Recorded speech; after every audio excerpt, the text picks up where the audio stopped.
Making a Difference is sponsored by Midwest Bank Center. What if your family history had a connection to one of history's darkest chapters? One woman's search for her roots led to an unexpected encounter bridging decades and continents. In tonight's Making a Difference report, a story that shows how confronting the past can illuminate the future. Oscar! Hi. Hi. In the shadows of history, an extraordinary encounter unfolds. Those are just kids right around your age, huh? Oscar Jacob is a Holocaust survivor, and Suzanne Rico is a journalist, We have pictures like that of our whole family. the granddaughter of a Nazi engineer, part of a past she spent years trying to ignore. I didn't want to look at it. I mean, that's the honest truth, is I was just like, yeah, no, don't need to go there. But it was Germany's V-1 bomb, a harbinger of destruction, that would unexpectedly bridge two families across time. Robert Lusser, Suzanne's grandfather, was the brilliant mind behind the V-1's design, but his legacy would intersect with a young boy's fight for survival. At just 13 years old, Oscar found himself in the Mittelbau-Dora concentration camp. Upon arrival, a fellow prisoner advised him to lie about his age. He says, tell them you're 16, 17-year-old. And that saved my life. If it wasn't for that, I wouldn't be here talking to you, because 15-year-old and under, we all ended up in the gas chamber. As it turned out, the 13-year-old was forced to drill rivets for the very weapon designed by Suzanne's grandfather.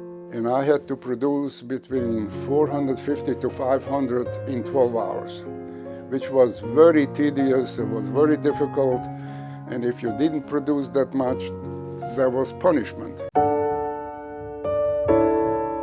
From Dobro we went from... Now, decades later, these two souls from opposite sides of history's divide would meet in an extraordinary journey of understanding and bearing witness. Wow. The only reason I have this picture... For Oscar, the meeting stirred memories of a childhood stolen and a family lost. It has been tough. For Suzanne, it was a chance to finally confront her family's history and use her skills as a journalist and podcaster to shed light on the dangers of hatred.